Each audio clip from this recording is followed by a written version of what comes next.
welcome to HANSA.newscast, Liam Williams. You are an aspiring maritime engineer with a clear focus on autonomy in shipping. Liam, for those who don't know you yet, you presented AutoCaptain at this year's Technology Symposium in Hamburg. How did the idea come about? Yeah, so good morning, Anna. First of all, thanks for having me. Thanks for asking me these questions. I was at the Bachmann event in Hamburg recently presenting my little project AutoCaptain, which I built my own little autonomous boat in a few months, just, in my student room, just out of pure interest. And well, the idea really came about because I was just interested in autonomy. It completely fascinated me, these autonomous boats and these innovations happening in the industry.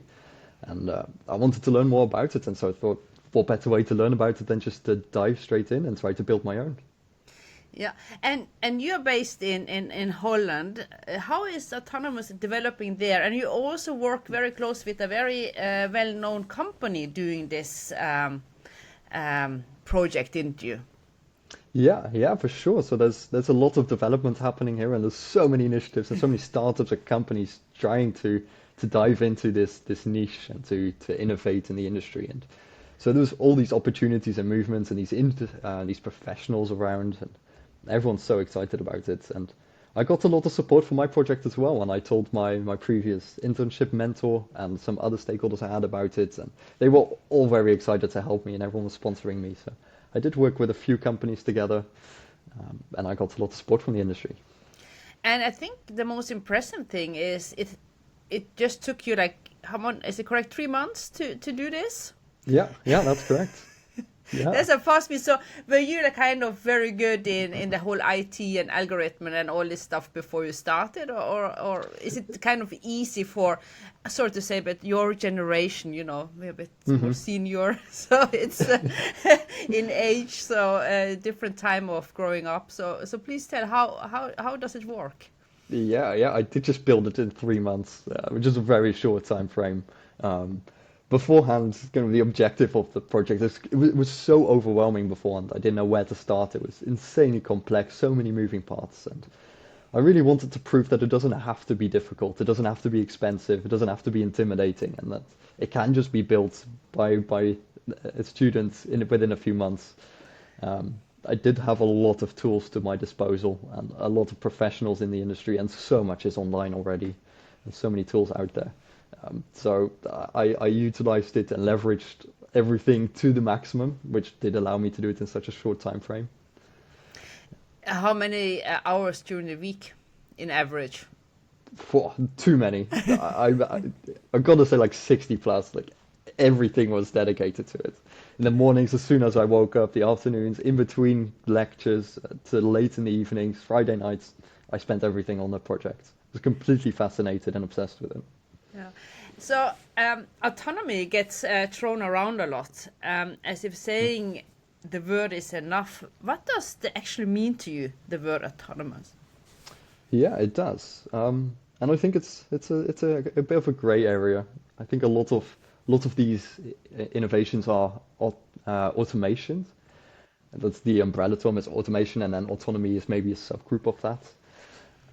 It really does mean independence, and so for me, I think autonomous vessels are active decision making in perhaps situations that they haven't been trained for before.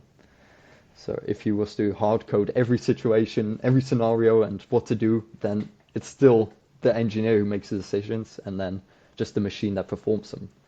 So perhaps autonomy would mean a system that can actually make an active decision.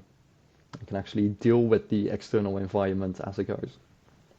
Yeah. So artificial intelligence is crucial here in the future, or already, I presume. Yeah, perhaps so. Yeah. Yeah. So you're entering the maritime world at a time when the system is shifting. There's a lot going on. How do you see your role, not as a student, but as a part of what's coming next? Yeah, there is so much changing in the industry at the moment, and I haven't been around long, so I don't know how it was a few years back. This is just kind of as the industry as I enter it. which is really exciting. I think as a new person entering without that much experience and assets, just the excitement and general curiosity is the biggest thing I can bring. Combine that with experience and with professionals, I think that's the biggest catalyst to actually bringing along all these changes. But there's so many opportunities happening. There's so much energy in the industry. Everyone's trying to innovate and to trying to build the future, and it's just very exciting to be a part of. Yeah. So, why do you choose maritime? Is it because it's kind of, because I think the busing is kind of in other industries as well, isn't it? Hmm. So, That's a very good question. It took me many years to figure out that maritime was my passion. I tried going some different paths, some different studies, and some different careers, but maritime just makes sense. It completely fascinates me. It's such a beautiful world, and there's so much happening, and so many opportunities, and yeah, nothing else has fascinated me to the core like maritime does. yeah. So the maritime industry that spans continents, generations, and disciplines. What does good collaboration look like to you across those divides? Yeah, so it really does. And maybe that's one of the things that fascinates me about maritime enough, is that it is such a big industry and it does span all these borders, and yet it's so small and everyone knows each other and everyone works together and collaborates. And it's very important in this industry, especially with all the movements happening, with all the innovations, with all the changes happening, and there's so much research being done.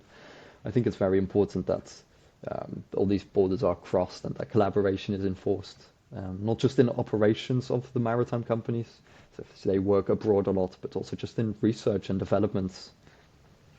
And as a student, do you have a broad network across other universities around the world? Is that something that is kind of, how to say it, targeted or wanted or pursued?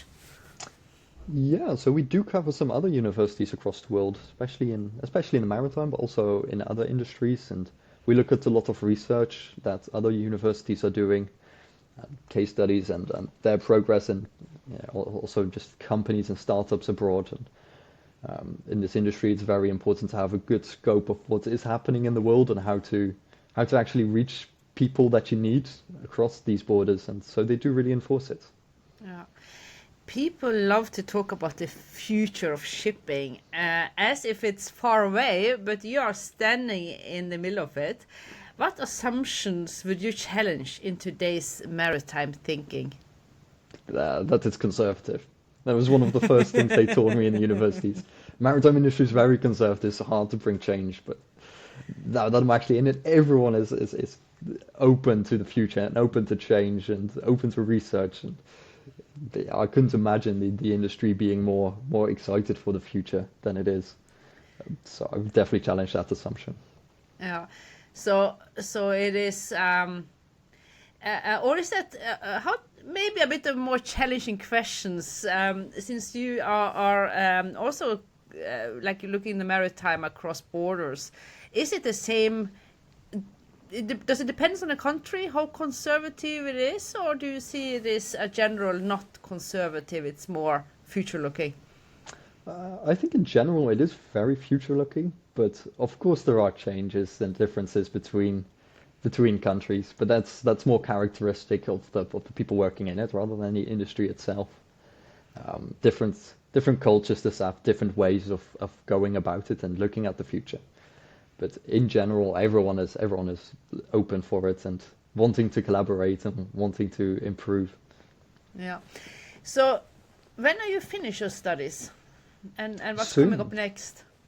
So it should be January already. So I'm just finishing my last few subjects, and then it's time for my thesis, which I'm focusing on autonomy as well. It's going to be version 2 of AutoCaptain, which I'm very excited for. I'm kind of setting up now and doing my due diligence, and then I should be done in January already. So in just a few more months. Wow. I wish you all the best for the thesis and wrapping up your studies, and I'm looking forward to see what you're going to do next in the maritime industry. Yeah, brilliant. I'm very excited for it. can't wait to get it all started and to go on the adventures and meet the people that I will. It's gonna be great. Yeah. So thanks a lot for your insights and having the chat, Liam. It was a pleasure to see the future of the maritime and the enthusiasm behind it. Yeah, thanks for having me, Anna. It's great talking to you as well.